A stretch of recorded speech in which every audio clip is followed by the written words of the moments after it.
Bonjour mes élèves, alors aujourd'hui on va voir une nouvelle leçon d'orthographe. Son titre est tout, toutes, tout avec S à la fin et toutes avec ES à la fin. Alors pour commencer, on va lire les phrases de la rubrique j'observe et je découvre. Suivez avec moi. Les phrases dans la rubrique j'observe et je découvre. Suivez avec moi. La phrase A. Tout le monde aide les volontaires à nettoyer les rues. Toute la planète est menacée par la pollution. Tous les enfants participent au tri des déchets. Toutes ces fleurs sont belles. Ils sont tout émus. Il n'y a plus d'élèves dans la cour. Tous sont partis à une exposition. On passe maintenant à l'explication. Alors, observez les mots en couleur dans les phrases A, B, C et D. Alors, les mots que vous avez tout avec T à la fin dans la phrase A, tout avec TE dans la phrase B et tout avec S à la fin dans la phrase C et tout avec ES dans la phrase D. Alors, comme vous remarquez, alors, où sont-ils placés ces mots? Est-ce qu'ils s'écrivent de la même façon? Et pourquoi? Alors, comme on voit dans les phrases, ces mots-là, ils sont placés devant un nom.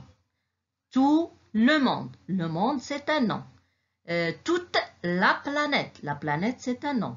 Tous les enfants, c'est un nom. Toutes ces fleurs, c'est un nom. Alors, tous ces mots-là, ils sont placés devant un nom. On peut dire que ce sont des déterminants. Ce sont des déterminants. Ils ne s'écrivent pas de la même façon.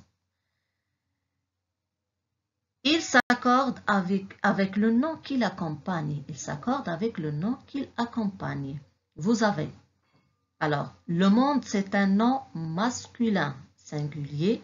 Alors, tout s'écrit avec T à la fin seulement. La planète, c'est un nom féminin. Alors, tout s'écrit avec TE. Tout est féminin.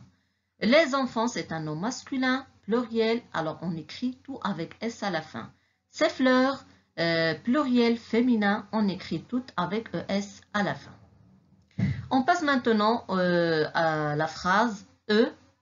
Alors, dans la phrase E et F, tous sont-ils devant un nom? Est-ce qu'ils sont devant un nom? Regardez bien, ils sont tout émus. Alors, ému, c'est un adjectif. Alors, on peut dire que tout, c'est un adverbe.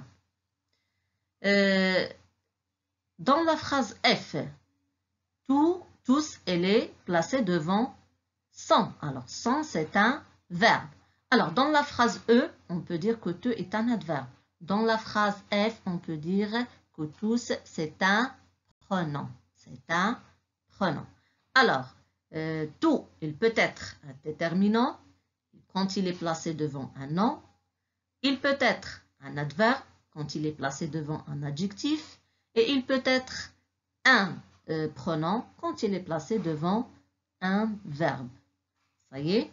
On passe maintenant à « je retiens ». La règle. Alors, tout devant un nom est un déterminant. Il s'accorde avec le nom qui l'accompagne. Il s'accorde en genre et en nombre. Alors, si le nom est masculin singulier, on écrit tout avec T à la fin. Si le nom est féminin singulier, on ajoute E. On écrit T, E à la fin. Si le nom est pluriel singulier, on écrit tout avec S à la fin. Si le nom est féminin pluriel, on écrit ES, on ajoute ES à la fin. Ça y est. Tout devant un verbe est un pronom. Il s'écrit tout avec S à la fin. Tous avec S à la fin, au masculin pluriel. Le S final s'entend à l'oral. On dit tous. On dit tous. Tout devant un adjectif qualificatif est le plus souvent un adverbe, donc un variable. Il ne change pas. On l'écrit toujours avec T-O-U-T. C'est compris la règle? Alors, vous avez un exercice à faire sur vos cahiers de maison. L'exercice complète les phrases avec tout, toutes, tout avec S à la fin ou bien tout avec ES à la fin. La phrase A. Les hommes sont près du feu. Alors, qu'est-ce qu'on va mettre? Mina n'a pas dormi la nuit. Vous avez mangé le gâteau? Les filles sont parties à l'école. Elles sont épatées par tant de bonté.